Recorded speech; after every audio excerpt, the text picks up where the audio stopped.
I call this July 15th, 2025 Planning and Zoning Work Session to order at 6 p.m. Please silence your devices. First on the agenda is staff comments. So the staff, please give us an overview. All right, I'll do a few comments not related to the work session, and then I can turn it over to Courtney, who can run through some of the discussion items. First, I would like to welcome Jamie Crocker to the Community Development Team as our new executive assistant, and so excited to have you, Jamie. Thank you. Yeah, this is the rare week where City Council and P&Z are on the same week, and so yeah, busy, long meeting last night. That was P&Z heavy, so if you had not had a chance to watch, I would encourage you. The building height ordinance was enacted. Before they did make an amendment to one piece of it, and so it's basically 38 foot is across the board is the maximum building height, but they did keep everything in regards to your recommendation regarding the 48-foot areas in town. There was also a parking discussion where some direction was given, as you know, previous discussions, as you've had your conversations about parking. There have been some conversations about what's in your purview or not versus some parking regulations are in Title 8. And for those that have been paying attention, there's some just at least intrigue in having P&Z continue the conversation about the larger reform ideas. And so they kind of gave you that direction to continue having those conversations. But yeah, if you haven't had a chance, I'd go back and watch. And the city clerk has done a really cool thing. I checked it out actually right before here, where there's like timestamps on the YouTube video, so it kind of tells you exactly where each discussion item is, so you don't have to like randomly click through and kind of guess where it is. And so, and then in addition, there was the town hall workshop summary report from the comprehensive plan was included in the packet, and I emailed that to all the commissioners as well, and so I encourage you to kind of check that out. Also, we did not include anything on the agenda. We would typically do like a training for the work sessions, and so I did want to bring up at this point just kind of our idea for today, and it's just a basic introduction to an organization, and then I'm going to send out some more information to you all tomorrow, and if anyone in the public is interested, let me know. I can send it out as well. But this was given an organization that Jason Bickling, the deputy city manager, shared with us. It's called the Incremental Development Alliance.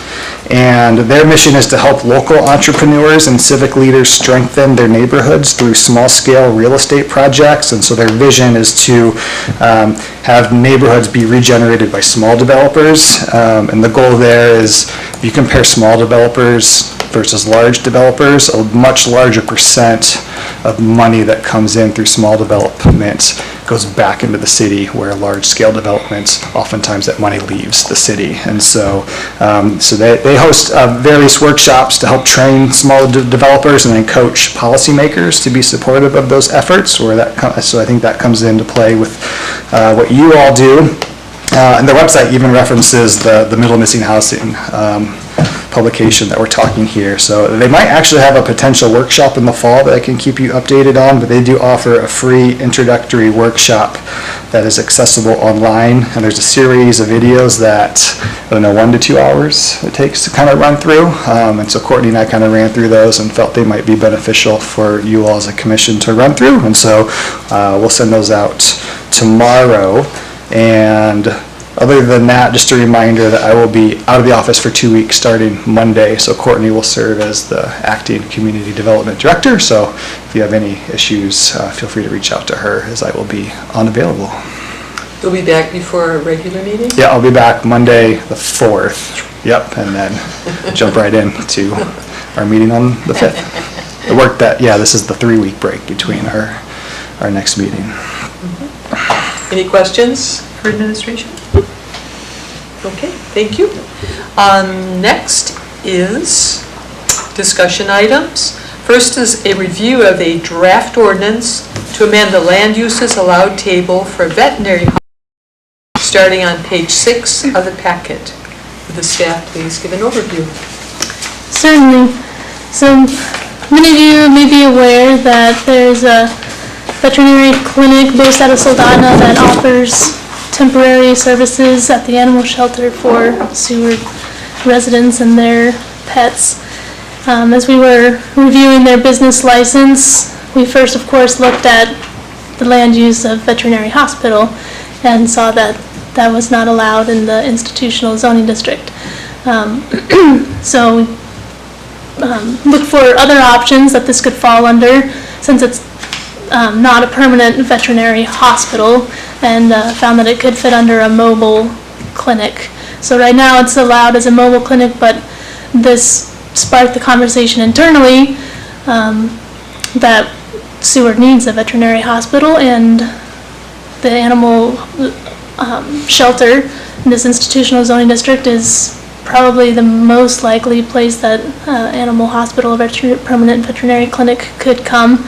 So we definitely want to change that in our land uses allowed table to allow veterinary hospital in institutional zoning district.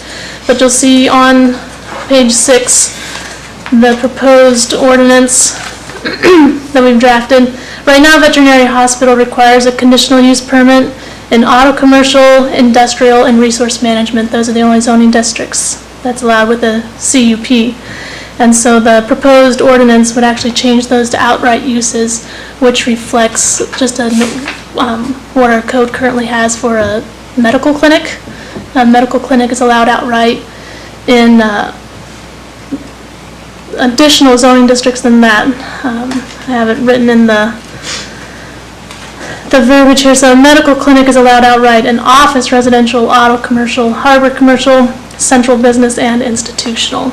So we added the outright allowed use for veterinary hospital and institutional, and then just changed the CUPs to outright, just to, provide more encouragement and ease for veterinary hospital to come to Seward if there was ever an opportunity for someone to start that sort of business here.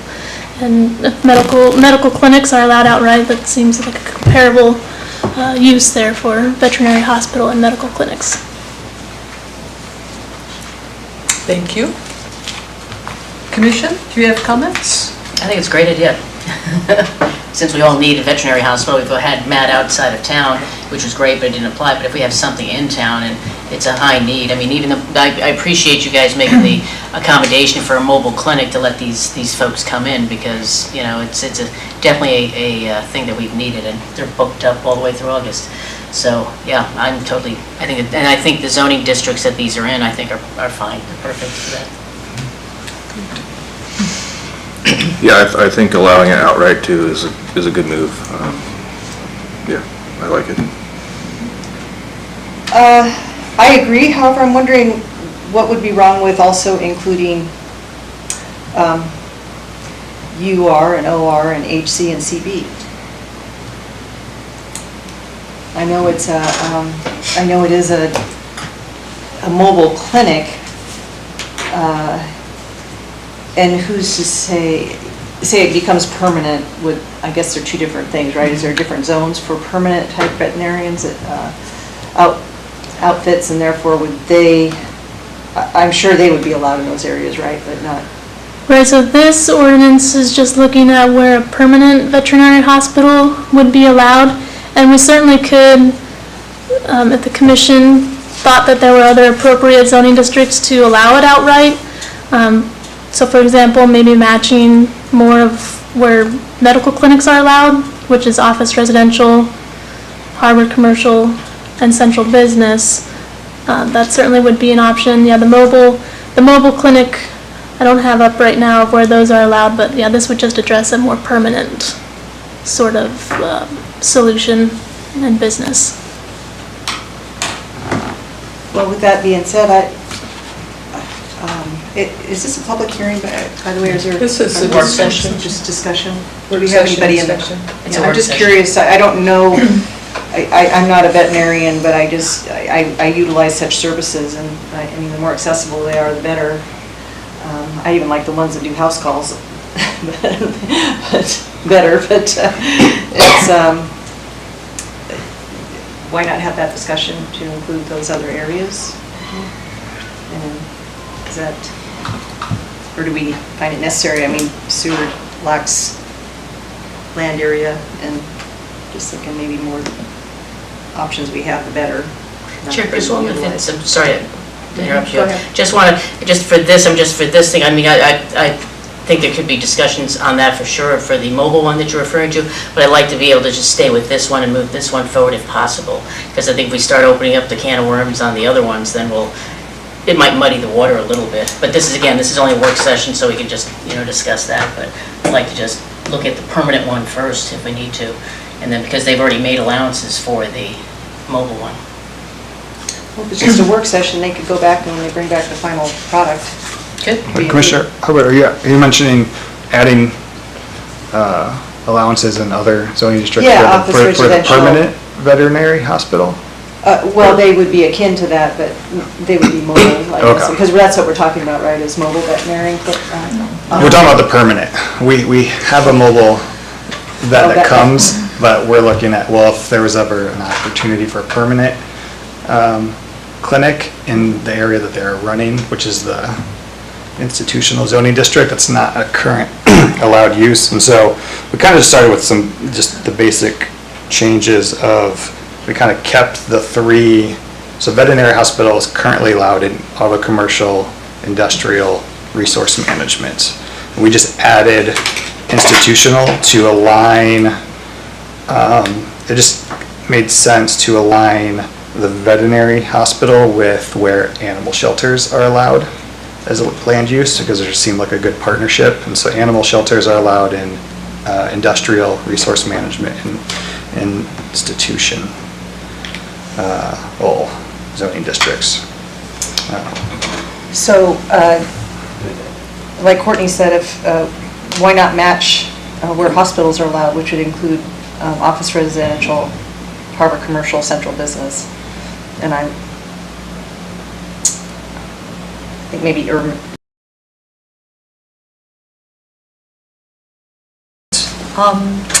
Before we get too deep, right now the animal shelter has no space for a clinic. That is just shoehorned in there. It's really hard to find a parking place, especially in the winter. It's not a place where a clinic hospital will ever be located. It is so limited in space. So that, we're just going to have to probably go with the mobile clinic there for service. So I'd like to make sure that's clear. So I don't think this ordinance is going to ever allow an animal shelter, an animal hospital clinic at the animal shelter. No. It's just tight. So I'll get that off. I'd like to say that a medical clinic is very different from an animal hospital, and where that is allowed is not relevant. I have some suggestions for a better definition of a veterinary hospital. We can go through that later, perhaps. So to say like, oh, let's have it wherever people are served is not, it's just apples and oranges. A veterinary clinic hospital is a business, not an institutional, public, or quasi-public use. It should not be allowed in the institutional zone. A veterinary clinic hospital is not the same as a human clinic hospital unless restricted by code to small domestic animals. Large animals such as horses or non-domestic wildlife could also be patients. Concerns about noise, odors, traffic, safety, and impact on neighboring properties, especially residential homes and residential zones, should be considered. Should be required to be soundproofed, odor control, adequate space around the facility, fencing, animal waste control in the yard, and adequate parking. The auto commercial zone south of the boundary of Port Avenue and Phoenix are 30 by 100-foot lots in dense neighborhoods where an animal hospital or clinic is not appropriate. So we might want to consider, if it's allowed in AC, that it be north of that boundary. And Should all locations be subject to a CUP to ensure compatibility? The industrial zone on the east side of the bay along Lear Road, Alameda, and Northwestern has employee housing, bunkhouses, dormitory, and connexes. So we should also consider our seasonal employees who might not appreciate being wakened up by barking or the odors.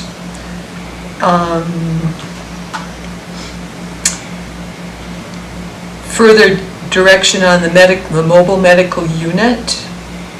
Right now, the definition is a trailer, motorized coach or van capable of being transported from place to place containing medical equipment such as a CT scanner, MRI, or similarly complex medical diagnostic device or decontamination equipment. And this is allowed outright in the central business, industrial, and institutional zones. And it apparently includes animals and humans. And I'm thinking we should think about if an animal mobile medical unit be restricted to animal shelter use in institutional. And maybe even have a new definition, mobile medical unit human and mobile medical unit animal. So think about that. And then I'd also like to go back to, we have no definition for animal controlled shelter. It's used 16 times in Title IX Health and Safety, but there's no definition there or in Title 15. Animal shelter is a term used in the land uses allowed table, and as mentioned, it's allowed outright in industrial and by CUP and resource management and institutional. Some definitions I found online. Animal shelter means any facility operated by a municipal agency or its authorized contractors or agents for the purpose of impounding or caring for animals held under the authority of City Code Title IX or state law. And I think that pretty much nails it. And then I was kind of confused. In our code, a veterinary hospital includes a clinic. And our definition says veterinary hospital is a facility which may include animal runs in which veterinary services are rendered to animals and domestic pets, and which may include clipping, bathing, boarding, and other services includes a veterinary clinic. So why are we talking about grooming and boarding and other services? That just seems like a separate business that doesn't need to be mentioned under this. If I'm going too fast, let me know. I suggest... Comments during that, or should I wait until you... Just wait, I have one more definition. Suggested substitute definition would be veterinary clinic / hospital, means any facility specializing in giving clinical, temporary, and emergency service of a medical or surgical nature to animals, especially domestic animals, and licensed by state law to provide such facilities and services. This definition does not include kennels or crematoria. And I'd just like to also say I'm all for an animal clinic, animal hospital. But we have to be really careful not to confuse the medical services provided to animals with those provided to people, and recognize that animals create possible nuisances that need to be addressed and not just allow them everywhere. So we need to think very carefully about that and think about the definitions and what actually are we talking about. Yes, Jane, I appreciate the audience being here. Oh, yes. Hi, I'm Jane Bellavert. I live within Seward City limits, and I also am a part of SOS Pets, which is a support organization for the shelter and for animal welfare in general in the Seward area. So about the comment about the animal hospital or animal clinic also offering boarding and grooming services, that's actually a very common thing for animal clinics to offer those services as well. Either they offer it with the staff inside, do those services, or they have like a animal groomer come in and do those services. It's just a good place to have that happen. And then also, with my experience, I've been a veterinary technician for over 25 years. Having the ability to do some grooming with medical supervision nearby is really great for older animals, critical animals, animals that maybe need to be sedated in order to be groomed properly. Honestly, sanitary grooming is part of veterinary care, especially if you have animals that have been neglected and not groomed properly. Boarding, I kind of feel that, yeah, that's usually as a separate service, but a lot of veterinary clinics offer that as well.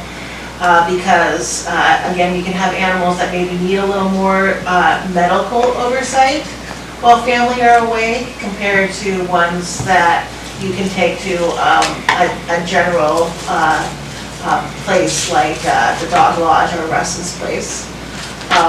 And I can understand with the noise, that has always been a concern. I've worked in veterinary clinics that are in the middle of a city, and it's like just part of the businesses there. There was no, animals were boarded there, but you had to take them for walks. And then I've also been in places where it's definitely a nice secluded area where the animals do have like a gated area where they can eliminate and interact and stuff like that. So that really just does depend on the veterinary clinic. But again, what I just want to emphasize is that it's a very common practice for veterinary clinics to offer boarding or grooming. And so that would be a conscious decision of this commission to decide whether they want to make sure that grooming and boarding is separate from a veterinary clinic. Do you think that since grooming is so common that it needs to be in the definition? I think it does. Does it? Yeah. Okay. Yeah. Just seemed like we want to keep our definitions succinct and, totally on point. And if that's so common, you don't go into, and they can do this, and they can do that. It's like, And it's I so would say common. grooming is probably more common than boarding when it Right. comes to combining services in Right. veterinary clinic. So you would suggest keeping our current definition, which may include clipping, bathing, boarding, and other services. Yes. Keep that. I would keep that. Do you think boarding should be an accessory use where there's this, you are allowed to do this either by conditional use permit or outright in these zones, and then tack under that boarding as an accessory use that maybe is not allowed in this zone or that zone, but it's fine outright here, or just ball it all together? I would recommend, so there's different types of boarding. There's the boarding where somebody goes on vacation and leaves their animals with the clinic. The animal's relatively healthy. But then you also have patients who maybe need to spend the night after a surgery. And so, not being very familiar with the zoning aspect of it, I don't know if you have to have a separate definition of an animal staying in a clinic as a patient as a vacation boarding situation. I really thought about vacation boarding. I didn't realize that was a thing Yeah. for clinics. Chair Griswold? Yes. And I totally agree with you on all that, having going through the vets or boarding, but if you board at the vet, just if they're not ill or anything else like this, that would be a lot more expensive than a regular boarding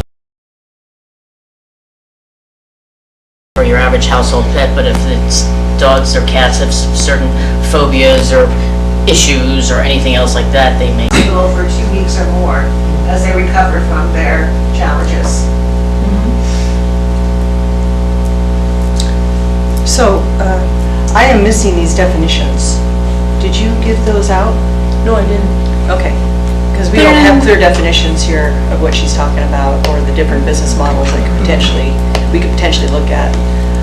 So I'm just I get the hybrid of services you get in a veterinary clinic, and I've been to veterinary clinics that have operated in all the different areas that I'm proposing, home, residential, mixed use, not residential, but, kind of, when we had our veterinarian here, he was working out kind of in a residential area, like 4 miles out of town, worked out of an area, a storage area, which I guess would be considered industrial. I've gone to grooming places that are right down in central business areas. There's also the doggy daycare model that includes some boarding and dog washing. But I would think in a veterinarian clinic, and I've been, one's in Anchorage as well, and they are very clean. I mean, they're highly regulated. I mean, they're regulated like a clinic, and they're not messy, and if they're gonna, dogs will, if they're gonna spend the night, I think they're pretty sedated and subdued. I don't think they're gonna get super crazy, and so I think that's kind of a different business model in itself as far as a clinic and that type of boarding, correct? Yeah. And so, I would say if Just think we someone need- was to build a veterinary clinic in Seward, I would say their dog runs would need to be insulated from some soundproofing. yeah, most of them are caged up, and I don't know, and the place where I take my dog to get groomed, they're barking and all excited, and, but, it's kind of short-lived, but they're out of there by 3 o'clock in the afternoon, and it could be probably annoying for a neighboring business, but I think we just should let the market dictate where they think is a good place for their operations, and I just don't see the harm in, but however, we do need to get some definitions here, because we're talking about a lot of different things than just a veterinarian situation, and so, maybe that's where CUPs are required, but if we're just talking a veterinarian and all the possibilities, I think it's more akin to a clinic, because, like I said, they're highly regulated, and they have to mind their P's and Q's and how they administer their services to the animals. That's a whole different gamut. Usually horses, they do house calls. They don't bring their horse. They're not going to bring their horse to a downtown. Animals, or is it all animals? Well, I think when it gets to livestock type stuff, and We have to be really clear. Are we talking about small domestic animals, or are we talking about animals? It could include horses, could include some pretty large animals, which might be unexpected. isn't it true that that those large animals are serviced by home visits? I do not know. Isn't that more common? It is more common for we have here in our part of Alaska. But yes, there are some very cool large animal clinics where you take your animal there. And I've been on horses and But they exotic need big animals. spaces, right? Yeah, you need big spaces, you need recovery stalls. Yeah. So that is definitely a very different operation if you're gonna go that route. But thinking about some of the maybe the vet would wanna see those animals in their clinic. Do you think we need to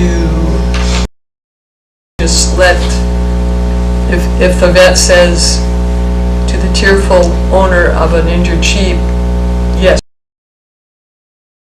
bring in your goats, and bring in the horse, I we would didn't hope- need to limit. I would hope that any ethical veterinarian would bring in the animal that would be appropriate for their area. Bringing a tiger into downtown Seward, so with New York City, that might be a different situation, so, yeah. Right. Well, it was really interesting researching this, because I hadn't thought about it.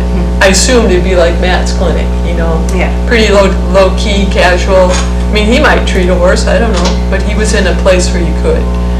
But then, when you consider where in our zones would it be appropriate, I'm thinking, I don't think it'd be appropriate downtown, We have Yeah, I think it AC. would. Well, Yeah. we have such small lots, we have houses. This is what's kind of interesting and unique about Seward.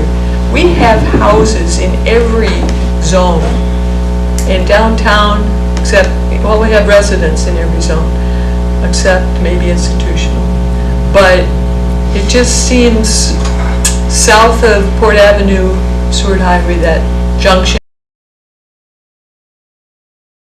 10-foot lots and larger lots. You're allowed to have very small lots. So here, thing in Seward, we have this mosaic where if you say, oh sure, let's let it be, boom, boom, boom, you know, right next door or in, you know, people live. Put them there, and it's like suddenly, you know, 10 feet away because of the 5-foot setbacks on each side, you've got a very different neighbor.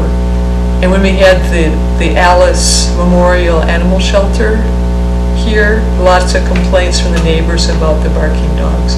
It is an impact. Yeah. They're animals. They do stuff like that. So that's why, and I don't think that business belongs in institutional. There's some institutional land and built anything. So what if they say, oh, we're going to change animal clinic hospital because, well, you know, hospitals are allowed there, but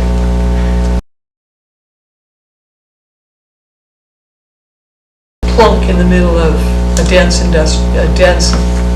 residential neighborhood.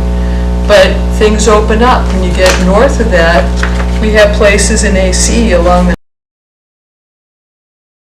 maybe someone could convince a landowner there to allow a clinic hospital.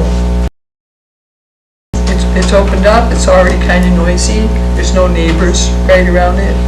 So I'd be all for opening it up to AC north of that magic line. Not keen on institutional schools. There's no room. So, Fire department, they're going to put their thing in so there. you couldn't envision a veterinarian clinic where the Based on the and you don't complaints. see a difference between a veterinarian clinic and a dog pound, because a dog pound, you are going to have a lot of regulations on them. And, you know, when we've already got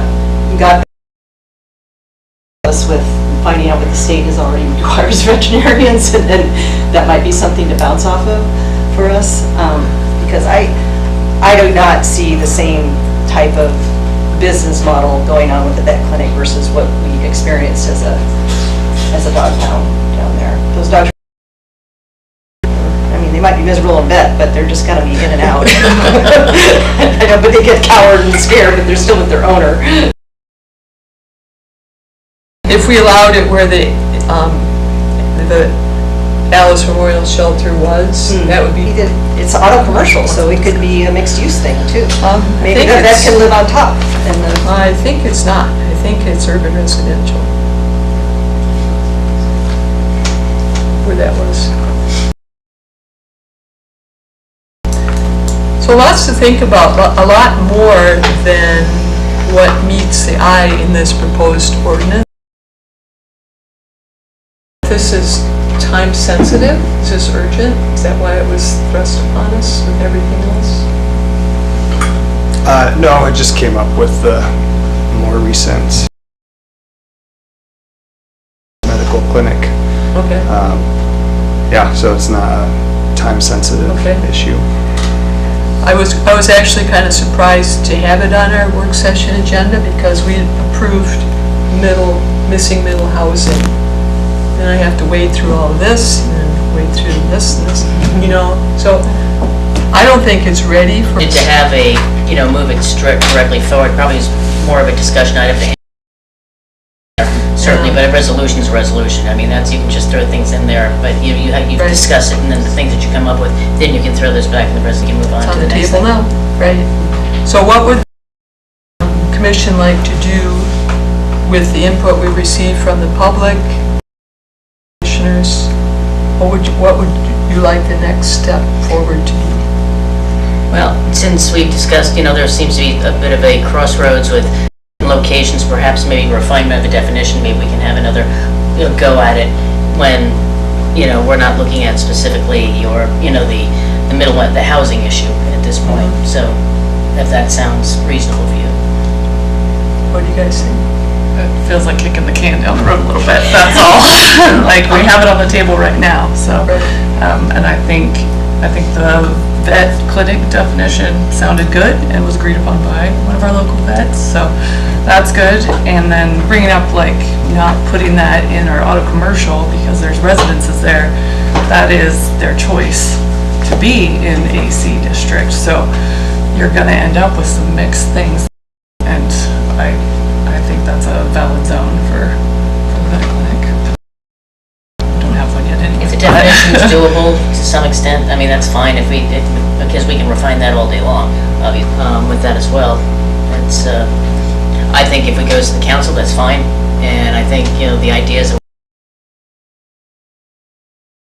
if they don't like it, but, we need to get something on the table anyway.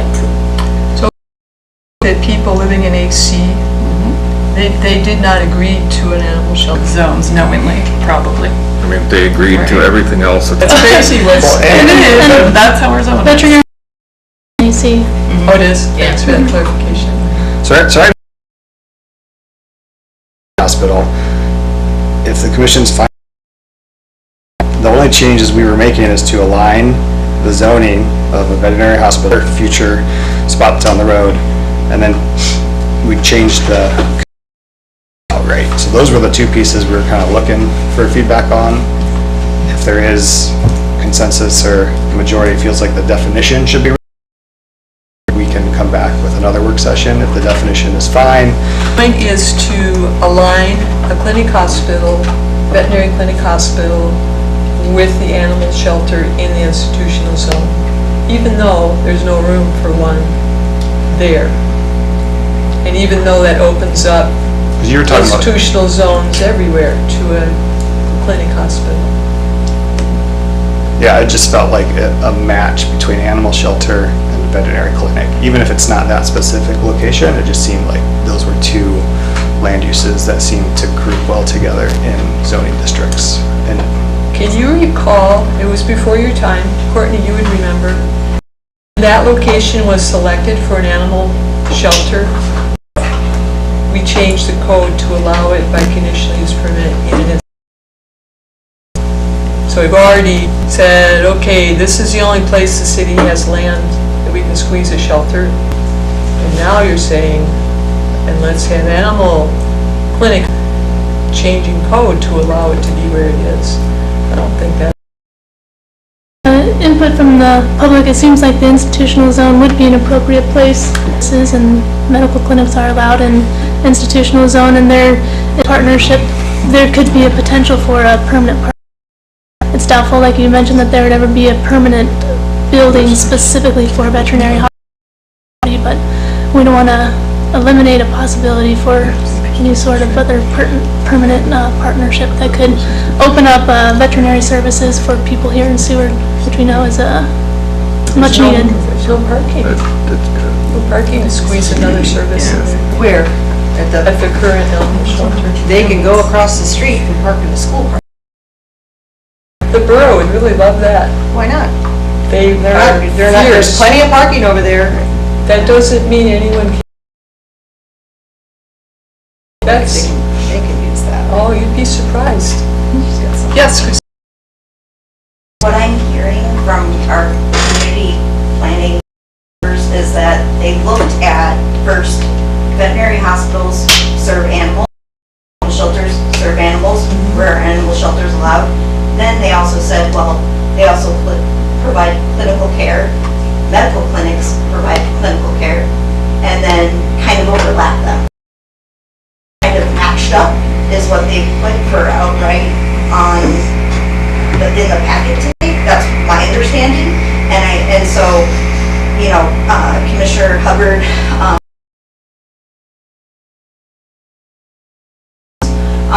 for veterinary hospitals, I don't necessarily agree with that. I think the ones that have been identified in the packet tonight would at least satisfy the current potential that may be there for a veterinary hospital coming to Seward. That from what the discussion has been the last 4 minutes now. So is a clinic hospital considered a public use or a private commercial business? Is that for the That's where commission? you own is for public uses. Or quasi-public uses. Maybe we can start. So that is a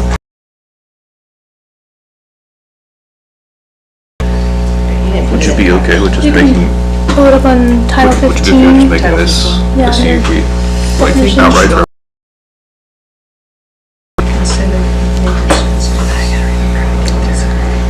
This was a starting point. I think from our standpoint, this is a need in the community, and we're just looking for input of like, how can we make this instead of looking at every, like, that's what we're looking for feedback on. Christina? And as far as comparing the noise at animal shelters, I don't think it's a fair comparison to veterinary or at veterinary hospitals that provide boarding, I guess. There's typically not also letting them loose in a yard like we have at typically going to be something they're going to want to encourage because they're typically hailing from an illness or a surgery or an injury. So if you think of PetSmart or Petco that offers grooming services, animals in their stores, you typically don't strip malls. It hasn't been issued, and I would Google for reviews or how long veterinary clinic has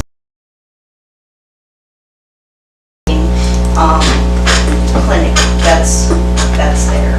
So I think comparing animal shelter noise to a veterinary clinic's noise isn't necessary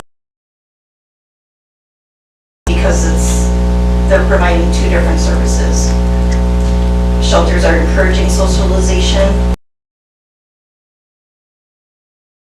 Veterinary hospitals are not. How would you address the long-term boarding of animals at an animal hospital clinic? I assume it'd be an outside run. Typically cost is higher to board with a, and so typically the only people who are going to be using that are going to be people whose animals need extra care that may be from, a medical condition or and so, typically veterinary, they have procedures in place for outdoor activity, trying to encourage some movement of the animals, but not like open active play. But if a person has limited choices and they decide to spend the money, they could board a healthy dog for a long time. They would be complying with the veterinary hospital's guidelines on what might be okay with their dog getting a walk every other hour, that would be okay. Included that mention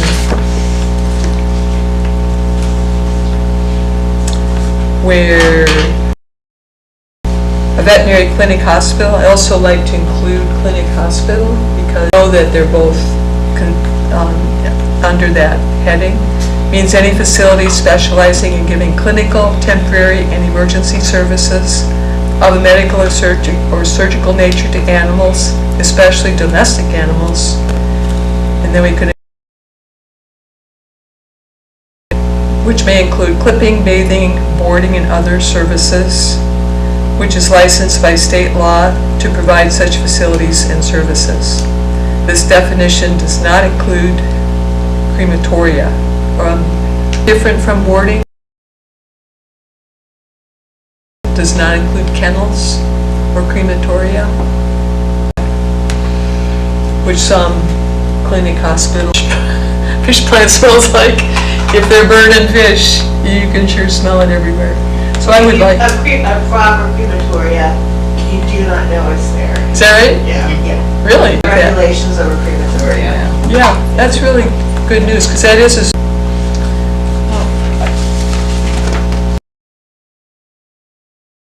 what the administration has brought us. I don't want to bog down, but if I had my way, I'd ask maybe at least a conditional use permit on those other items of office residential and HC&C. I don't mind where it is, but I just want to give, we need that big opportunity to have a home here, so, and do business. It's going to be in.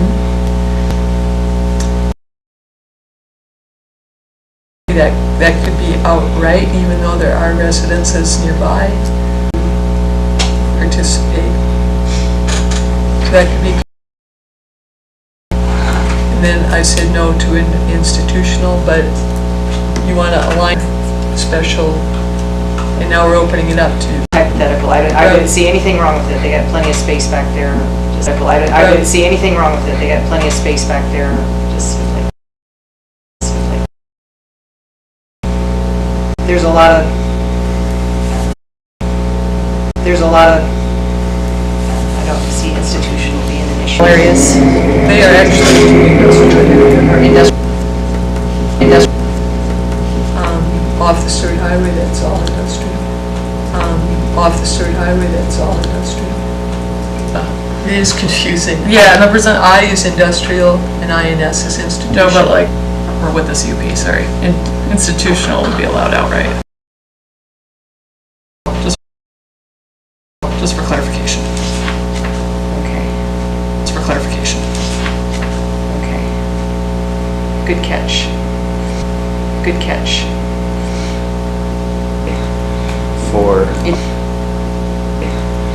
For Industri- auto, commercial, industrial, and resource. Auto, commercial, industrial, and resource management. And I understand your point about the principally resource management. And I understand your point about the principally public. And our definition for instant healthcare uses. So it doesn't specify that it needs to be.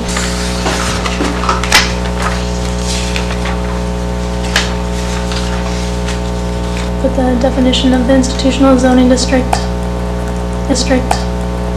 in our code. Private. In our code.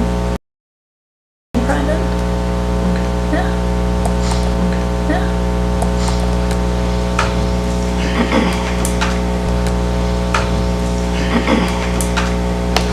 Another time here. What do you think about changing veterinary hospital?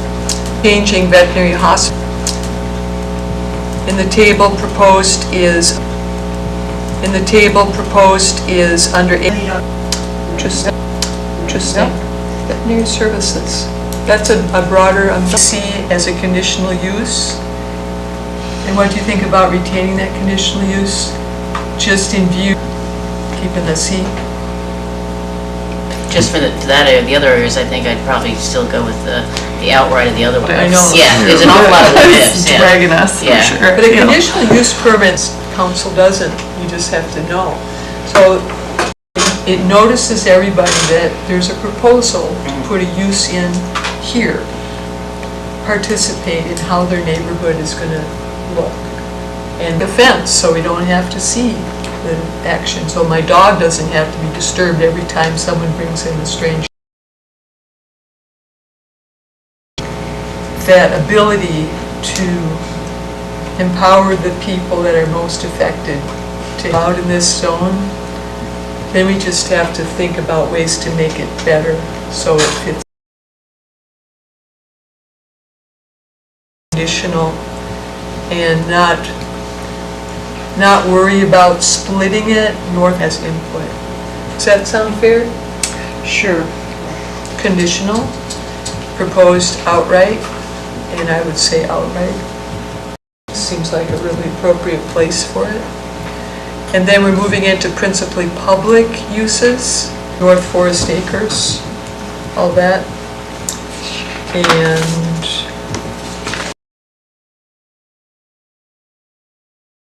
of the park. Those are that main zone would be this area north Forest Acres. So have that be outright. I'd say outright. Outright. It's outright, it's fine. And then institutional, Same. outright. Yeah, I think so. Okay, so that would be areas here, which hopefully are not very likely. There was, and the rest of that stuff, that's gonna probably, if it hasn't already been, did a lot of that stuff Right, to make that residential. right. And then that leaves the school area. Yeah. Which, and the fire hall, Forest Acres Campground. In an animal clinic right there. Okay, so institution, animal services, I like animal services, then it doesn't scare us too much. and the definition that I read that applies to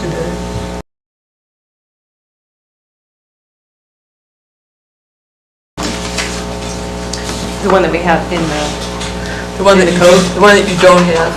okay. Food clipping, bathing, boarding, and other services includes veterinary clinic. So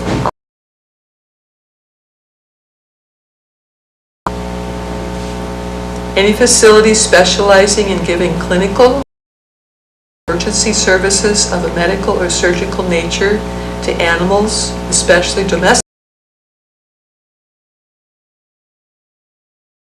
bathing, boarding, and other services, and which is licensed by state law to provide such facility.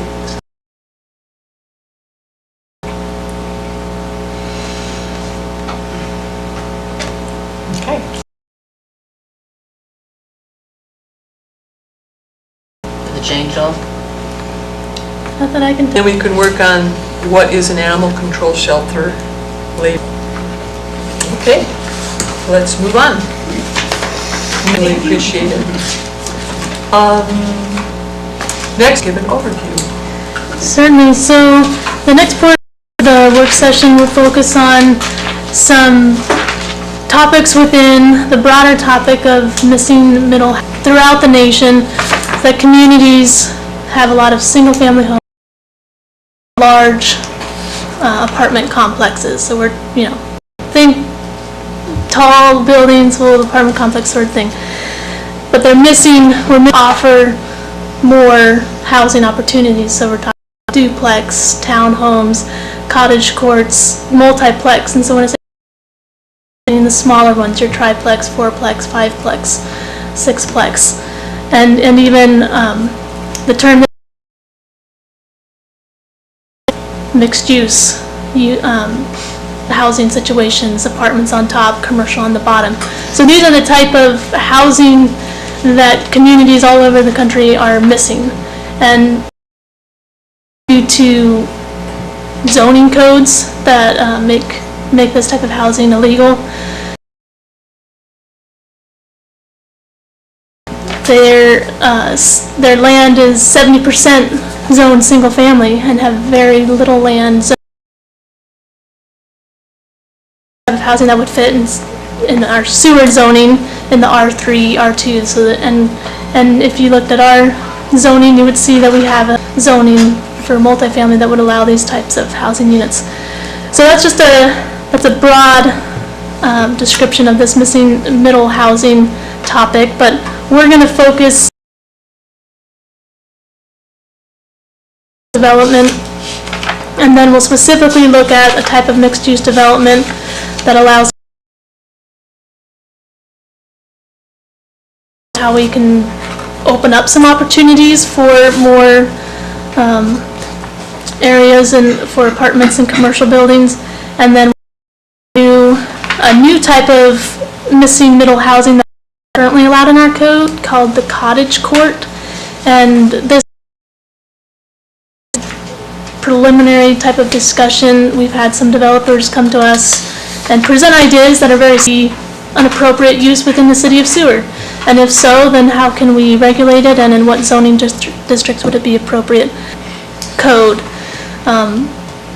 We don't have a definition district. They can all be in one building. Okay. So in central business, you're allowed to have multiple apartment in a commercial building. So that is also defined in our code. Where the disconnect conversations regarding parking, a member of the public said that we didn't have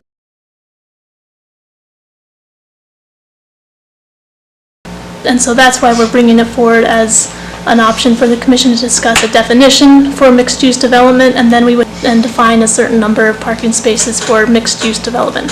So we'll start there on page example of a mixed-use development definition for the commission to start with, definition from a variety of communities. So I'll let the commission start with that. The definition that we proposed as a starting point for discussion would be a district such as residential, commercial, office, and or institutional uses on a single site. Could you clarify what that means, or on a single site? Say in that part. Right, so yeah, you could have your with with different uses. So I'm trying to think of an example, potentially one that's in operation. Thinking of the KFT bunkhouses, for example, they have their, like a warehouse on that property. Because the accessory building had to be tied into the because the warehouse had nothing to do with the bunkhouse, but it's explained why you could have this accessory building with the principal by the warehouse, which didn't make sense to me then, and doesn't make sense to me now, but I can't. We see that in institutional, in schools, they have auxiliary buildings, mixed-use building, but if you're talking about accessory buildings, Then primary. how about AvTech? You had a lot of, you got the cooking. Also leads back to the Uniform Building Code, where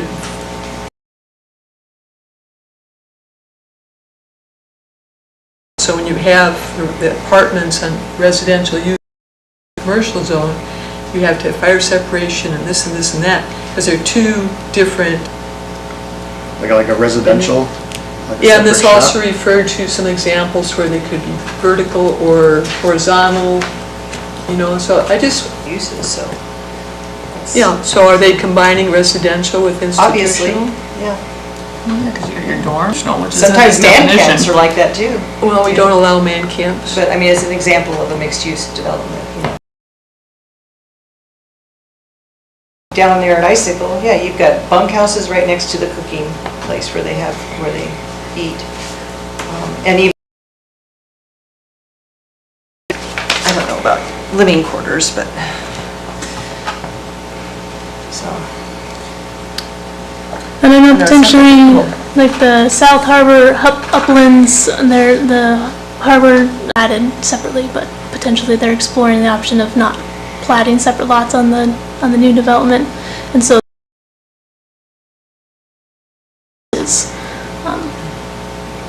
so that would be an example of you'd have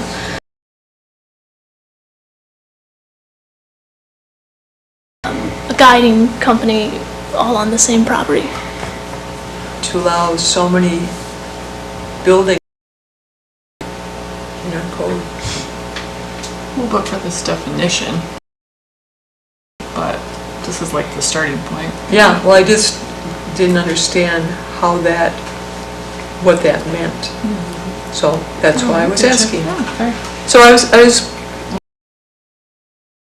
other definitions, and this definition does not necessarily include residence. So it could be a development that combines Which two or one? more. This one? Our current mixed, this one that we're talking.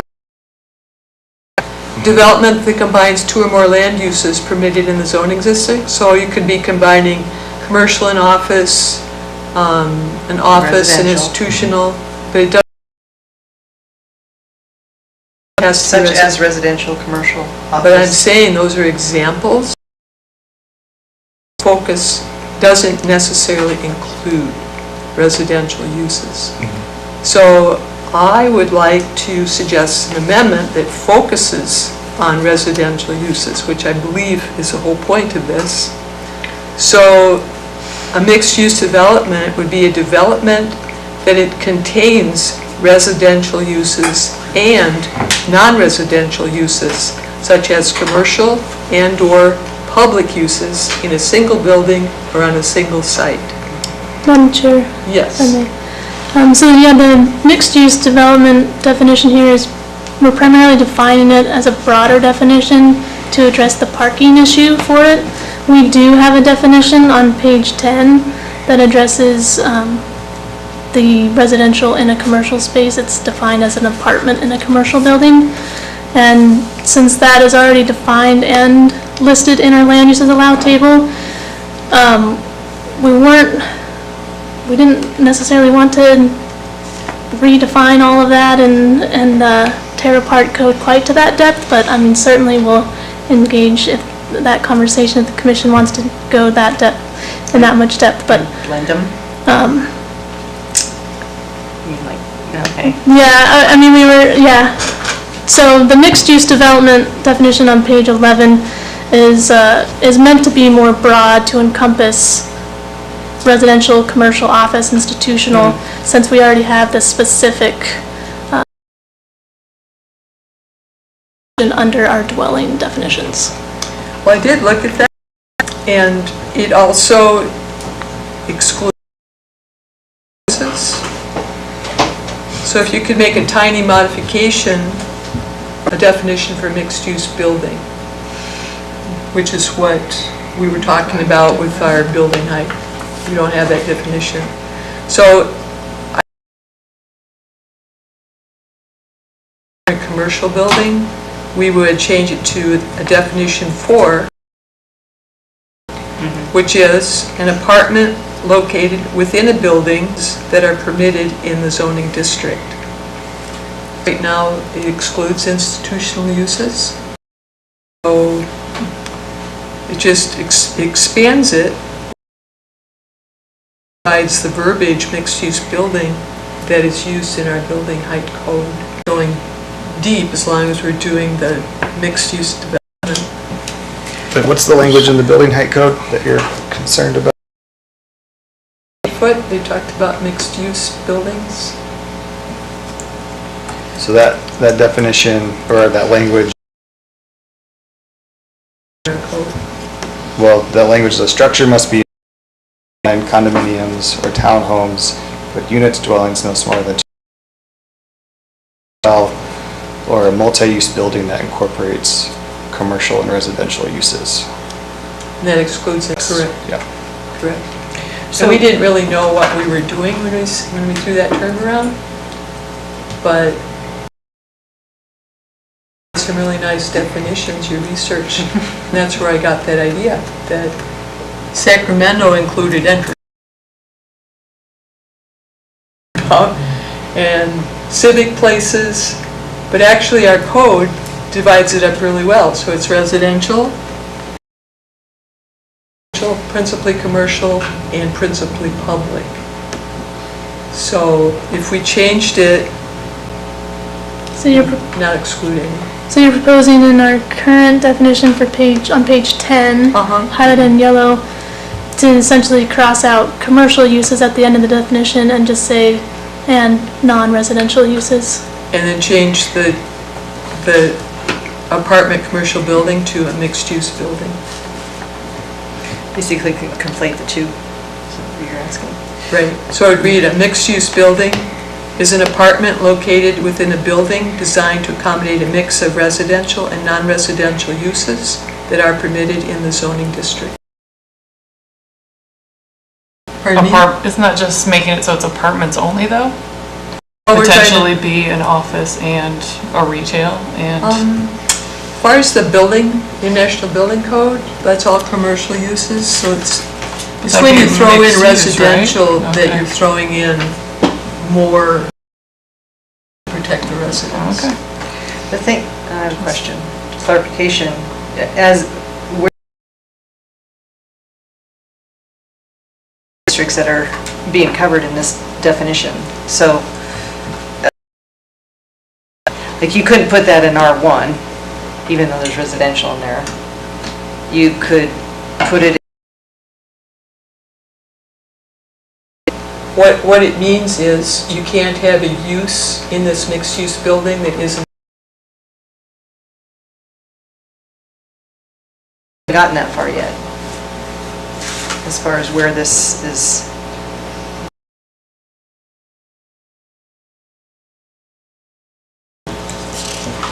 That just means, just because it's a mixed-use building, you can't throw in a use that's not already allowed in that zoning district, which works in our code right now for apartment in a commercial building. I think. So That's a problem. the one on page 10 Uh-huh. is covered under 16, from, if I'm reading this right. It can be done outright in office residential, auto commercial, harbor commercial, and central business. Why wouldn't it be, If that why wouldn't it be helps. allowed in institutional, for example? Just asking. I wonder if we could Or nail down the industrial. definition before we worry about where it's allowed. Okay. So my intent here is to provide a definition for something that we are using in our code, for which we have never had a definition of a mixed-use building. And the apartment commercial building is a very narrow definition that excludes potential non-commercial uses. Okay. And then that are permitted in the zoning district was part of many of these codes that were provided by the staff. Do you see any issues with that definition, staff? I guess our thought was the mixed-use development definition in 11 was meant to be broad, so you could mishmash a bunch of different uses. And then when you go into something like building code, it might be building to mixed-use development, but then you have that caveat which tells you which of specific aspects of code. And so you have your general definition of mixed-use development, but building height, which you've all done, it would be a mixed-use development that incorporates commercial and residential. And so that seems like if you want to include something broader than just commercial, that you would tweak the language there to be a mixed-use development that incorporates residential and non-residential uses. Leave the broader definition of mixed-use development. So mixed-use development is a development. What's in a development? It's a good question. I would, Yeah, That- because you that's have the right. ancillary ones on the outside. That's kind of what we were hinting at Yeah. at the beginning, right? We were talking So- about accessory buildings versus not. Accessories, yeah. But So all these things on one site is a development. potentially, but we don't have, Potentially. we might not have a definition for that right now, but, or a actual implementation of that right now. But this is a broad definition is what we're trying to say. Right, well, that's what I'm Yeah. trying to And figure so out. it will cover that in that use Okay. case. So the proposed mixed-use definition, use development, is a development that combines two or more land uses permitted in the zoning district, institutional uses, in a single building or on a single site. Oh, so there you go, on a single site, that's what I was thinking of. What do you say, what do you think, Sal? So, to Chair's point, mixed-use development would be a broader project, including, scope with multiple buildings. So if that's like a really broad term that we can define our, It goes on a single site. Yeah, so then you have options to be able to put what you need on there to make it a mixed-use development definition, but it gives you options, I think, on there. Would that work for you if we struck in a single building under the mixed-use development definition? I think it's still, I mean, I think a building would fall under the umbrella of a single site. Yeah, it looks like we pulled some of that language from the Anchorage definition, which is on the next page, number 4. Yeah, that didn't make sense to me either.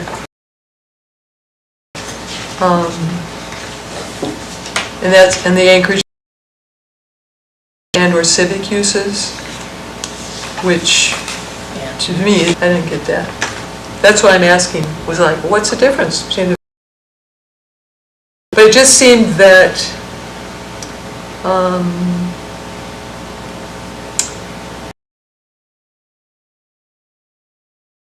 allowing a residential use in a commercial or public building. It's like, let's say we build a new fire station, and then we allow, so we're combining a residential use with an institutional use. So that's why I just broadened it to say non-commercial, non-residential uses. That opens it up to any kind of... You're going back to the apartment commercial. Our land uses allowed table says residential, commercial, and public. So why not either say that, residential, commercial, residential, and non-residential, in a single use on a single site. That would. Development is a development that combines two or more land uses, residential and non-residential.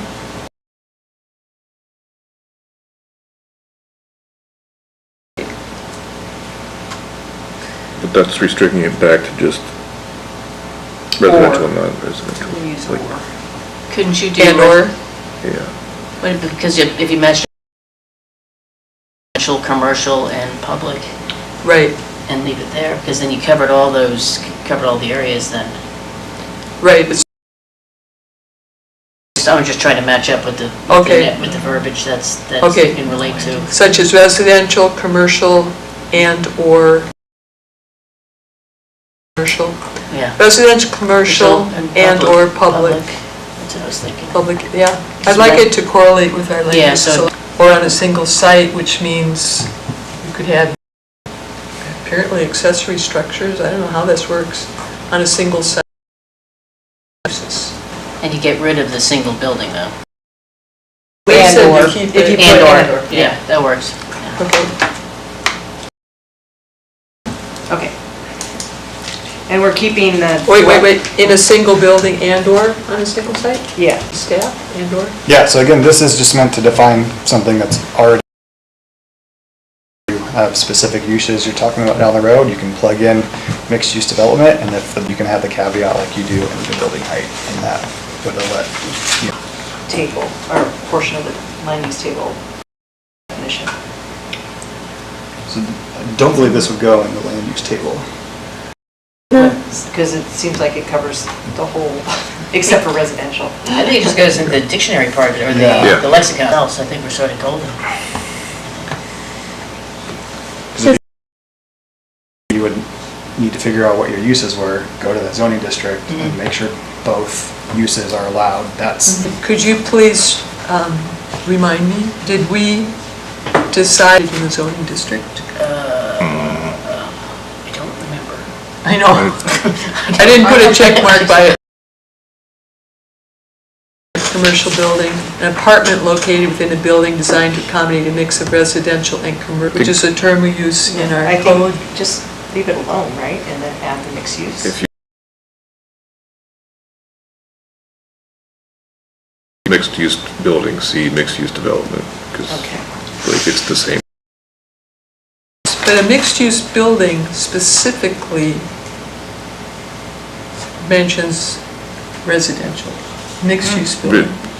Well, we're defining It's it. an apartment. Does it? So instead of saying apartment, commercial building, I'm saying an apartment low zoning district.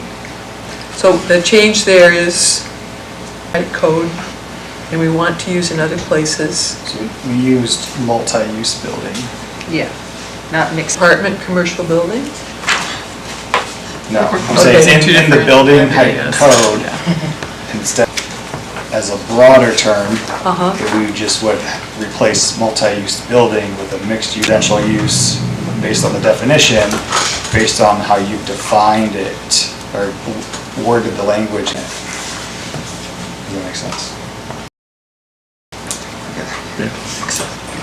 Almost feel like we're getting, wake up and we give them our intent and let them chew Well- on it, and work it out.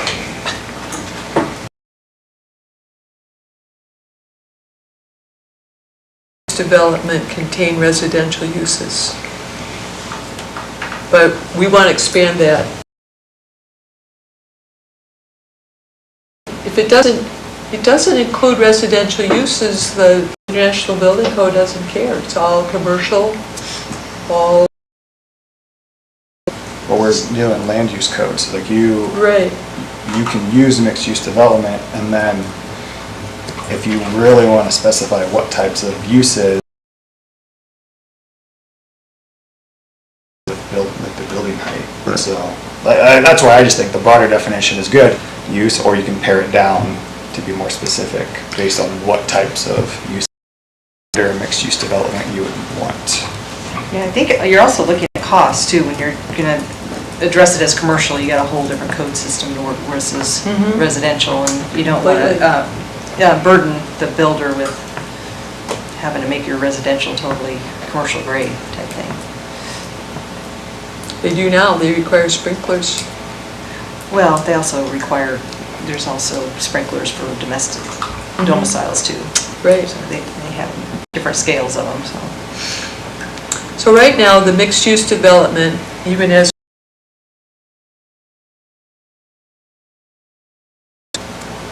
does not specify that one of those uses has to be residential. Just pick two or more, such as residential and/or non-residential.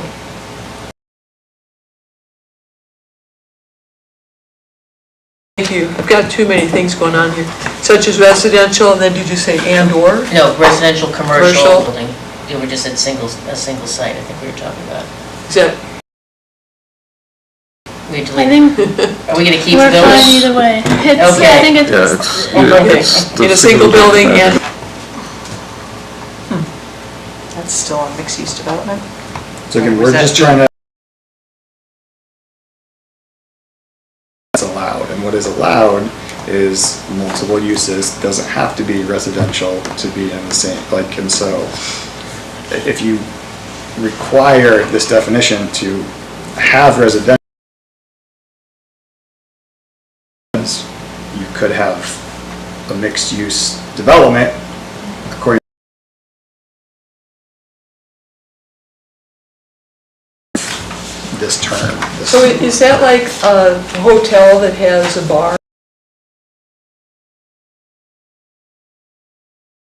Hotel that has a bar and a conference center and a restaurant? Is that a multi?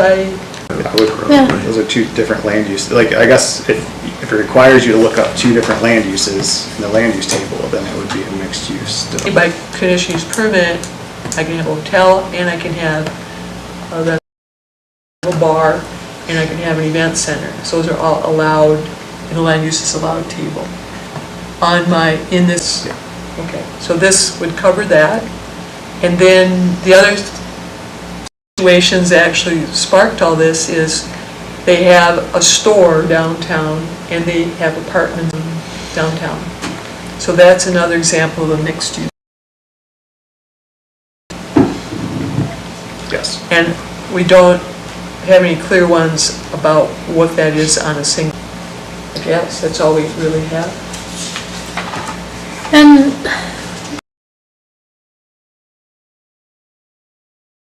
attorney here, single site, it's not, I mean, site could include multiple parcels that are all owned by the same, that it is one parcel, so. Interesting. Yeah. Go back to Commissioner Hubbard's comment, AVTAC could have in a culinary academy and a cafeteria all on site, single site. And those are allowed uses. Okay, so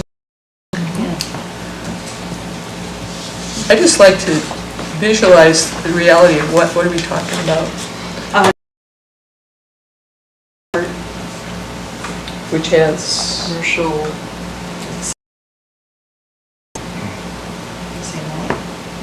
which is not vertical but horizontal. And then they also some of have these a definitions little say bakery horizontal. downstairs too. So they're very, The little the kayak place next short-term to- rental is on the same site. I don't know. Example of horizontal uses on the same site. Few, yeah, Right. add-ons. And I didn't think it was important to say horizontal or vertical or side by side. Exactly. Good substitute for apartment commercial building? But we're just keeping apartment commercial building as is. Yeah, I thought we had two separate things. We A mix sorted of out. residential and non-residential uses. You're eliminating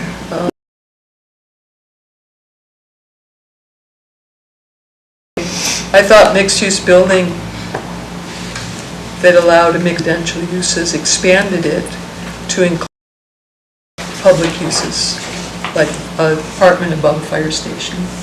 And this apartment commercial building would not allow that.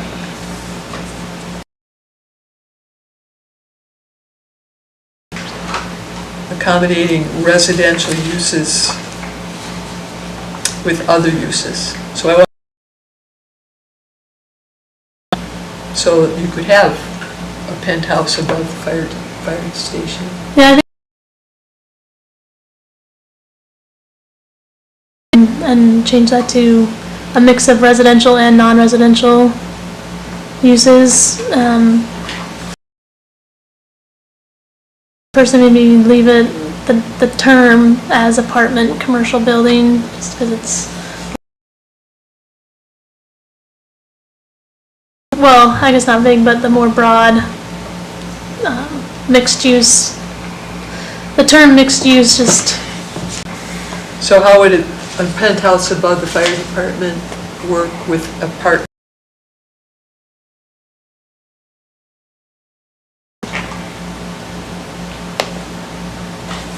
And this is something that is in our land use development, it's just a broad one, it's not in the land use allowed table. So they couldn't do it in the fire station because it's not a commercial building, it's an institutional building. So if you put non-residential uses, then that covers it, right? Instead of commercial uses. Building definition, an apartment located within a building designed for residential and non-residential uses. Mixed use, So this is B? so apartment, comma, mixed use. We're conflating again both these definitions. No, not, apartment, cross out commercial, apartment mixed-use building. Within a building designed to accommodate a mix of residential uses that are permitted in the zoning district.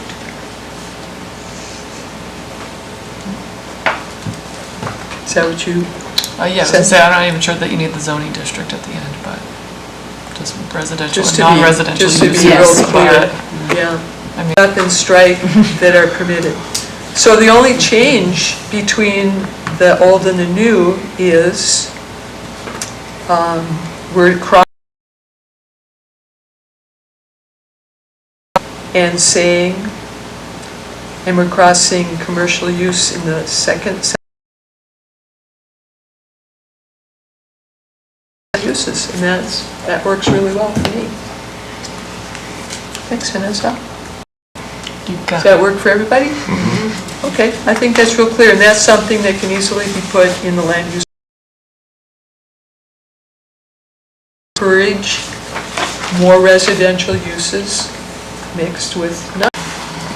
Does that get us to the next page?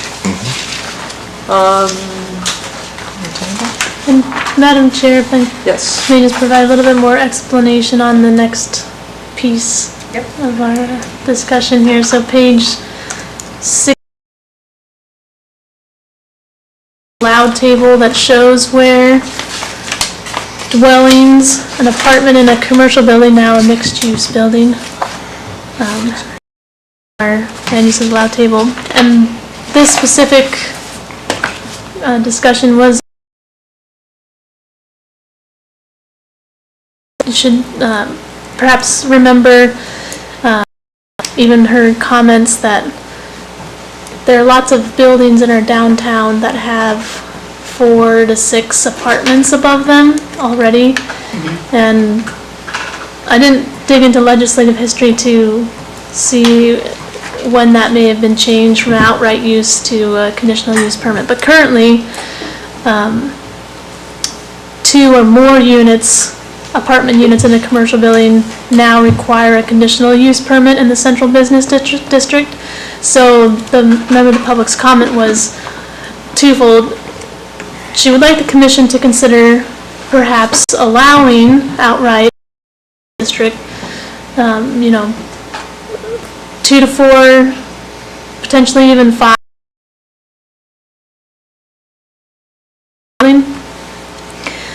So that she can, and other developers could construct similar buildings to what are already down in downtown.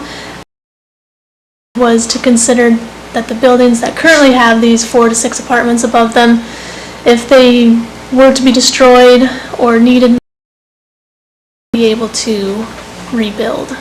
And so just considering that, and the reason for not being able to rebuild is due to the fact that they would be required to have a conditional use permit, and perhaps the conditions that would be put on them would not allow them to rebuild, such as other conditions in order to have those 4 to 6 units above their commercial space. So those were the 2 considerations that the member of the public had brought up, and why they're in the land use allowed table right now for the commission to discuss.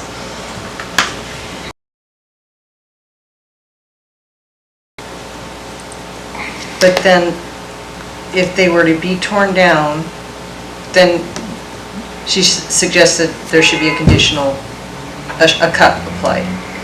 No. So currently, you're only allowed to have 1 apartment in a commercial building outright. In OR, AC, HC, central business, industrial, and resource management. And Resource so they're out of management, compliance. conditional use, yeah. So they're out of compliance? They're not. No, they're non-conforming. Non-conforming, okay. Yeah. So yeah, an apartment in a commercial building, 2 or more units, residential and auto commercial, and then require a conditional use permit in harbor commercial and central business. Exploring the option of allowing more than 1 apartment unit in a commercial building. In central business and the harbor commercial zoning district. Okay, so these highlighted are new. This is a proposal. The red are The red are proposed, yeah. proposed. Why? Because those are both new. Was there a reason you chose 2 to 4 units and then 5 or more separate and not just 2? There was just a starting point Yeah. to show like a middle member of the public. It appears that the majority of Cleaner for us to just make it 2 or I was thinking it would be wise, dwelling apartment and commercial building, 2 units, is conditional in the central business district, and duplexes are conditional, reflect the impact that it has on the neighborhood. So in OR, outright in AC, outright in HC, but conditional in the family. And then have that be conditional in OR, because now for a multiplex, and it could be a huge impact in a principally residential in its name, office residential. A lot of those places are houses. And also conditional if you have 3 or more, to give the public a chance to reflect upon the impact or more units. Because that matches up duplex and triplex Exactly. narratives. Right. Okay, tables. Units. correct, but you already have more because you potentially have a retail shop, right? Correct. And then apartments above it. In the principally commercial zones. But where it's more than what the upper limit is if it's 5 or 6, that's a pretty big impact. So I just residential and auto commercial, which are residential uses. Also conditional? Yeah, just keep that there. Principally commercial district. Check. Two units is not. That it might prevent some development, because once you already have your plans, then you come with your CUP. So you already have this in our people to be, so like to help invite. And how many units? Yeah. I mean, we have limits on our height, like the height and space, like we are. Could you explain the C, why the conditional use again? Because she is, they go to sell them or whatever. And if they don't continue doing what they're doing, then I think her concern is like, in this, our property is what, central business? Which again, central business is, does not have parking minimums. That's one of the 2 zoning districts that does not have it. Spend a bit of money on architecture designs and come up with her plan. And if she brings that plan before parking, even though it's exempt, because that's in your purview to is out a bunch of money, and she's really concerned about not even starting that process. situation. That's her big concern. Anything we could put in a Yeah. Require parking, and so she could come up and have a development and be abiding by code that does not require parking. Then you all have the ability to require parking. So if you do that, if you grant her CUP and amend it so that you require certain parking spots, then all of a sudden, maybe all that money she spent for her designs goes by the wayside. She has to start over, and that can be very intimidating if you're a small scale developer. You did recommend conditional use in the CB for 5 units? these are all starting points. Right. I'm just- But now you'd recommend outright? We'll leave that up. Well, it just sounds Yeah. like that's what Discussion. you were supporting, is outright. The recommendation, yeah, to do 2 to 6 units allowed outright, given her feedback. Okay, so it seems like parking is the big deal, and that's sort of a quagmire right now. But commercial business district, central business district for 3 more units, sorry. That could Just help. makes a difference. So dwelling apartment in a commercial building outright for 2 units in a commercial. What are the parking requirements in Harbor Commercial? None. None? Those are the two zoning districts Oh, that that are exempt also, from okay. parking requirements. So change dwelling apartment in a commercial building, 3 or more units to outright in harbor commercial?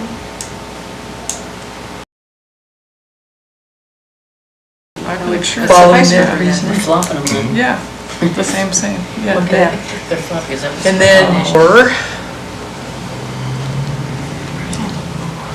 there is fine with us. Well, parking's required and We will can work on already So, yeah. require Okay. them to abide by of those zoning districts, and so if you want to require a CUP, I guess It's kind of you'd have, redundant. I think, I mean, we have no enforcement, so all of our attempts to have landscaping, of course, have failed.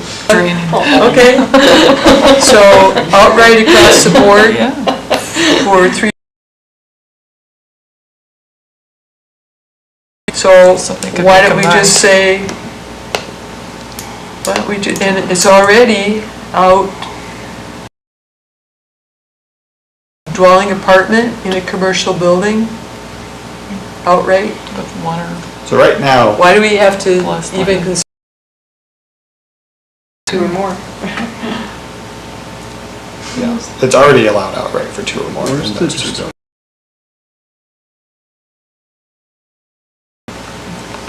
So under the red, And the multifamily. part that strikes out, And that's the mixed current code. So dwelling multifamily. That covers apartments? Yeah. Okay. And dwelling apartment in a commercial building, period. no limits. 2 or more units. And then they'd have to comply with it depending upon the zone that they're in. Yeah, 2 or They more. would have to, yeah, commercial, the rest, so they'd have to comply with that anyway. Right. So we could strike that second. The first read the definition would just say 2 or more. Yeah, all right. Does that work for staff? Does that bring a review of the land uses allowed table for apartments in commercial buildings, which dwelling type and a discussion on whether this is a land use that should be added to the land uses allowed table, and if 4 properties they have in Seward, and their ideas reflect. So we had this resource, the Missing Middle Housing book, and we're doing some research in there and found this cottage court housing type. Sorry if there's creases or it's smaller print, but hopefully I like pictures. it did in the text. But on page 21, look like, so essentially some primary features of a cottage court. There is a courtyard in between, but they, depending on which zoning district you allow them in, you put, the parking is always to encourage mingling of the residences, that you park your car in one location and then in the 2 examples on page 21, you could have an alley loaded parking area coming in from the main road that would go around to the back of the property. I mean, these are just conceptual design.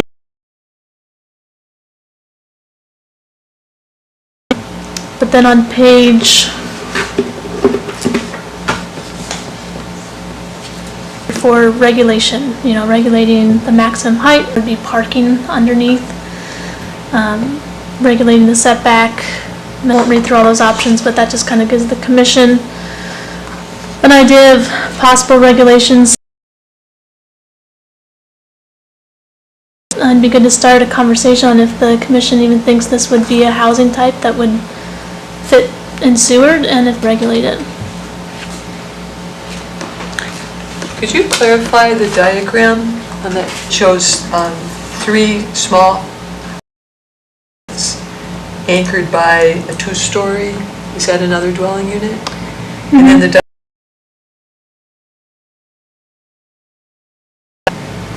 apparently underneath that 2-story. It looks like there's 2 apartment units on the upper stories, and then on the lower story. And those on the outside would still not be, they would be in the setback but not in the alley. They don't, the space that this occupies doesn't require any setbacks. Really kind of an example. Give me- Yeah, so most of our zoning districts require 20-foot setback on the front, except for, Between the RVs and the campground? RVs in the campground? there's no concern there like with RVs because you can change the type of materials that the building is Okay. being. Okay. Sort of Okay. being. Okay. Sort of walls. Right, that's good. And then the other reasons for setbacks, like where does the snow... Walls. Right, that's good. And then the other reasons for setbacks, like where does the snow slide off? I will tell you, there is a very similar model of this going. Like this, those are some of the key features. But it's interesting, Johnson Avenue, We could kind of take note because it does provide some struggle in the winter. Do things together and they keep surviving, you know. Do things together and they keep surviving, you know. The smaller the house, the less snow. Move around, so. and it's, Or just do have total zero lot lines. which is a very efficient way of building. Oh, yeah, that would work better. So that one big unit is basically a town. Piers, huh? Is that what I'm seeing? Or is that park, and there's parking underneath it? It's 2 apartments. There's a diagram on page 24 that has them all shoved Yeah. together. Okay. There's a diagram on page 24 that has them all shoved Yeah. together. Okay. Is that the one you're talking about, or is So I was looking at 20, Maybe to make it more of a horseshoe, that the one you're talking about, or so I was looking at 20. maybe to make it more of a horseshoe and really they want that block in courtyard? that courtyard, Yeah, yeah. I think that's the idea. Because Well, you look at about the bottom looking in each things, other's windows, you're though. looking into somebody's house, but that's I just know. the garage. It's just a garage. Yeah. It's aesthetics. Right, right, very nice. It's very advantageous to the people living close to the parking. From us, I mean, where could you, we're looking at maybe R2 and R3 that these would go into?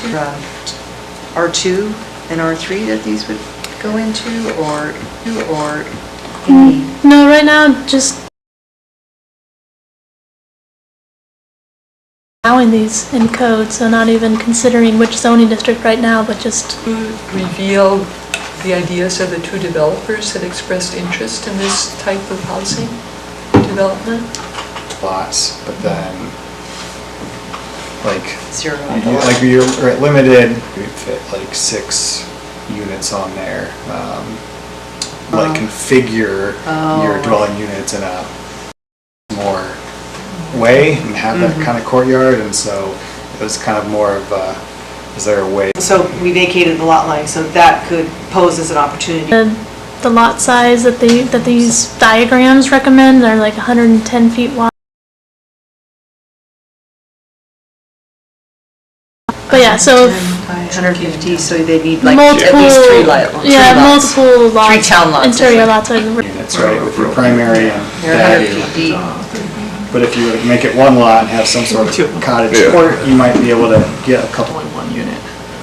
If you combined, you know, vacated the lot lines and for 3 properties, 8 Okay. there, because you're combining the parking, you're, Well, that makes, it's like a good opportunity. yeah, I think they look really, I mean, Yeah. all the examples in it look really nice. I don't think they would work for Seward. I mean, if someone else to build it, I think they could. Are we building for people that wear these boats and stuff, but we have storage units for that? I find that 3 Yeah. town lots with, And the car and that ideal place.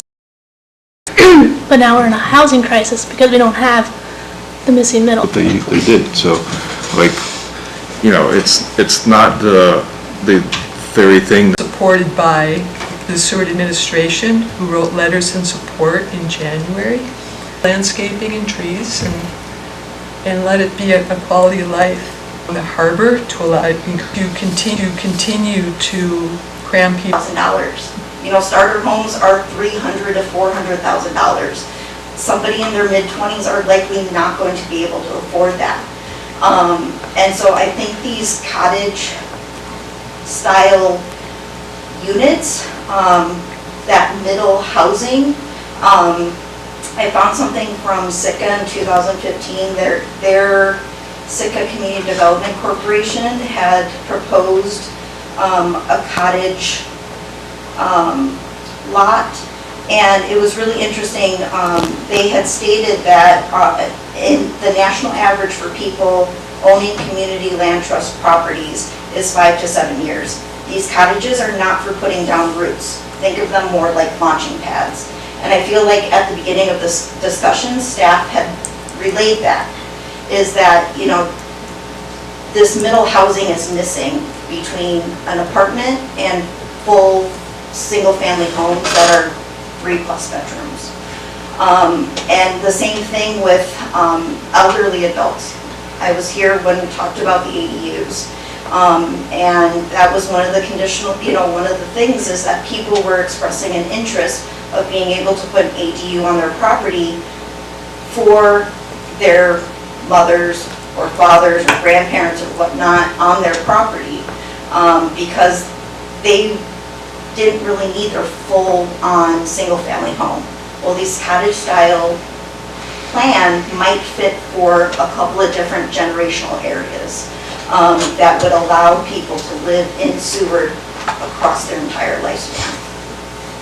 So I encourage you to look not at what it's taking away from Seward, but what it's giving back to Seward. Thank you for that. We can't control the high mortgage rates, which were quite low in 2015. I know. We can't control $400 a square foot. These little guys are still going to be $300 to $600 to more $1,000. We can't control $400 a square foot. You can live in a tool shed. I think that's why this was presented too, is because it offers scale to the builder, so they could pop out a lot of homes and, without it being just one home. They got several homes that they're doing at the same time, so they have some scale to spread out their costs and mitigate, their initial upfront costs. So that's one of the attractions in building them. Right, so check out Johnson Avenue and Nash Road, popped them out, Kate Home. You have a lot of people that go into trailers, mobile homes, and I think this is a better alternative to that. But oftentimes the mobile home is some young person's first home. Eventually they move on. This layout does encourage community and the garden area, so I think that's already a plus too. Empty lot at the moment might increase the whole neighborhood. Did he indicate if there's a homeowner's fee at all to manage the aesthetics and the maintenance and upkeep? Of this Yeah, in the design? cottage court, yeah. I believe that this can be operated as like rentals or kind of townhome based, so it would just kind of depend how Condominium style. the developer would want to, so if it was developed to be more of like a condominium townhome sort of thing, then it would have like the homeowners. I guess that would be one way to mitigate, or not mitigate, but just hold them to the, the aesthetics of it, and it becomes individually used, then you kind of lose that uniformity, I guess, to the, everybody's got to pitch in to keep the place up, but then that can also, maybe not, I don't know, it is another option. I think having that, that can definitely maintain the aesthetics of the area, if that be built into allowing these. Did you know our code allows townhouses that are 12 feet wide? Well, there you go. We already have so many options. Yeah. You can have duplexes, you can have triplexes, you can have fourplexes. You can have apartments above a commercial building, which we already have, but we're gonna try to legalize. And you can have townhouses 12 feet wide. So I don't think there's a need for this. I think we already have many, many options, got lots in the works, and I love our setbacks. I think there's a strong reason to have setbacks and respect them. And I personally don't think we are in need of this type of housing. I'd like to have the group here look at a space and give it a tryout. Do you have any suggested areas that maybe we could try this out? Yeah, if the commission would be interested in that, we could potentially another work session, create a fun design activity, design charrette. What do you call those, special use districts, or you'd create a special area just for these to be considered, or as an option? Most likely they would be added just in the land use as allowed table to an existing zoning district. Well, we have special zoning districts from Phoenix Drive North and Phoenix Drive South, right? So that's what I was thinking, we could do something along that line for something like this, just to see what that may look like.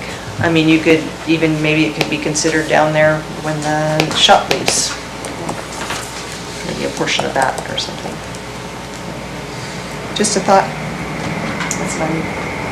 So it sounds like It's another- consensus is we'd like to have a work session on this? Is that the consensus? Okay, and do the design activity. You said I'd like to- design activity? Would the commission like to do the proposed design activity that Commissioner Hubbard suggested of like looking at a potential lot?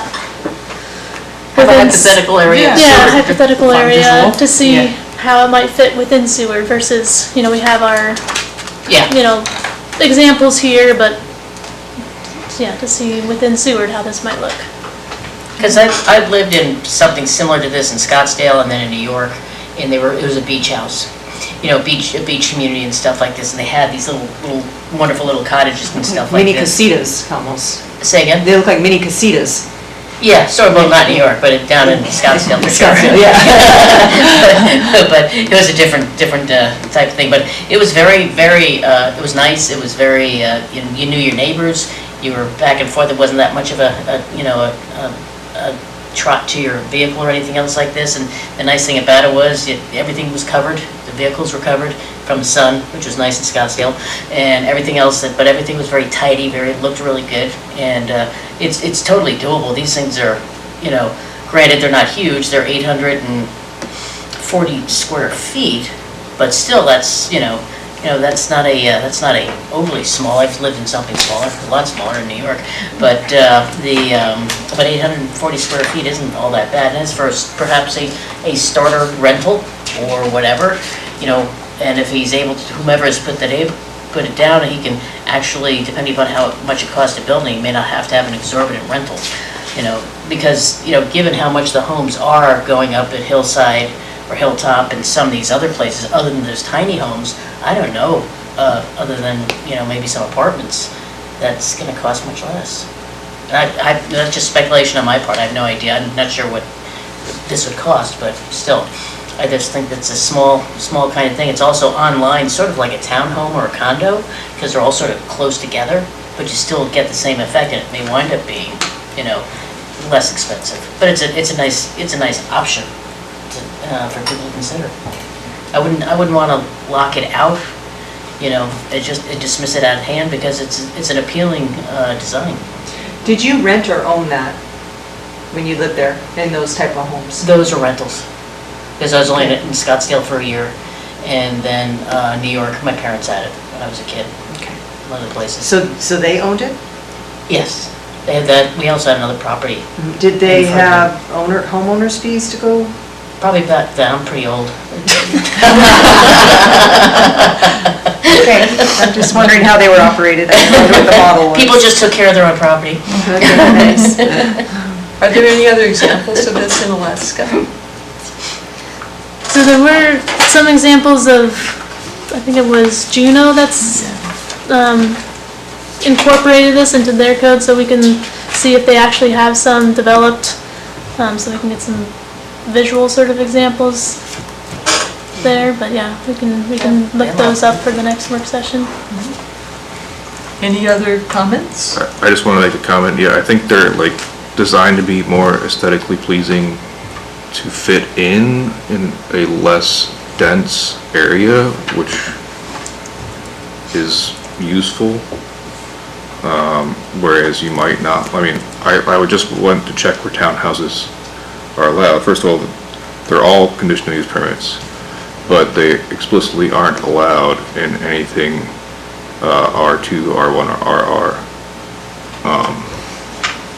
And so that is a lot of land that is locked away, like essentially forever, because it's pretty rare to get that actually rezoned. So this, I feel like this is something that can fit into a neighborhood and not look out of place. Were you thinking rural residential where there's more land? Potentially. I mean, I was just comparing it to a townhouse because you brought up the question. So I think they look nicer. Like they would be more acceptable in those neighborhoods, I think, aesthetically pleasing, you know. We can't regulate aesthetics. We can't, but I'm just saying. They might be, and they might not be. Yeah. Right. I think you see a trade-off in the development requirements for them, because I think to the chair's point, you are adding density, which I think is a fair conversation. But even though our building height now at 38 feet, oftentimes you see you can regulate the height of these cottages, and they're often maximum 1 to 1.5 stories, and so that they can have a higher density, but also blend in and look like it fits the lower density residential neighborhoods. And so I think that's kind of why they've worked in other places, is because you do have the higher density, which I think is a fair point to discuss, but to Brendan's point, the look does fit more typical lower density zoning districts. So if the cottage style development can be limited in height, even though it's in a zone that could go up to 38 feet, because you're allowing this additional density on a small lot, you can restrict the height. What other things could be restricted by code? Could be restricted? Like you're restricting the height. You're saying 38 feet everywhere, except if you have this special kind of development, then you have to be a certain height, 20 feet or whatever. Yeah, and restrictions, requirements might be more an appropriate word. So you could restrict the building height, but then you could require, so the examples that these had for setbacks, the commission could require the same setbacks that we have currently for our zoning districts that the commission feels appropriate. So front 20 feet, side 5 feet, rear 10 feet. You could require the courtyard to be a specific width. You could require certain things with the I think I read in my research on this, and requiring the parking to be in a certain location, and that the houses closest to the road have to, have a certain appeal, or I think it was the courtyard has to be accessible from that sidewalk is what I read, because it's, encouraging that pedestrian sort of flow. So things like that would be what the commission could require. Well, it's common to have that kind of structure in the back that's tall that you have parking underneath. It's not always like a requirement to have that structure, but a lot of you could have that requirement that the parking is, buffering the alleyway. So like as you're driving by, you have a better aesthetic view of this development versus not seeing the parking. You can restrict the size of the units. Most of the examples have a maximum limit of what the size could be, and so yeah, if you are worried about this being a second home for someone, they're meant to be smaller for that middle missing housing, so I don't know, depending on what size they are people looking for a second home that's 500 square feet? I don't know. So, yeah, I mean, anything like on these yellow rows here are... I have to say, it is kind of nice when you don't have to share your walls and your floors and your ceilings with people. There's a lot to be said for that. And then as far as the gardening part of things and having that green space and stuff, unfortunately, some people just don't want to mess with their yards. And so if you just have a common, easy courtyard and get some annuals out there, that'd be part of the whole aesthetic requirement, and I think there's a lot of people that desire that versus having to take care of a big yard or do landscaping, which is hard to get we don't have a landscaper here. It's a lot of money to landscape, even though as much as I like seeing that, it's just not for everybody. So we don't have alleyways all throughout Seward, so that requirement to have the parking be in back would not be accessed by an alleyway north of, what, B Street? I'll say Van Buren, alleyways stop. Van Buren. So that seemed like a lot of these plans were based on, and then the alleyway, you park back and then drive away. So that would force the parking towards the front. So you can require, like on page 21, it shows a little driveway going to the back of the property. Right. So you can make a requirement like that the parking needs to be at the rear of the property, even if it's okay. Access from the road. Any other questions or comments? Are we all done? There was I did Not good? I did go visit somebody in Kenai area, and they had a very similar setup like that. So they can look at it. It's a little older, but it's similar. Any other comments from the public? Thank you for being here. I will now adjourn this meeting at 8:40 p.m. Thank you all for your input and attention. Thank you. Thank you. Thank you, Chair. Yeah, thank you.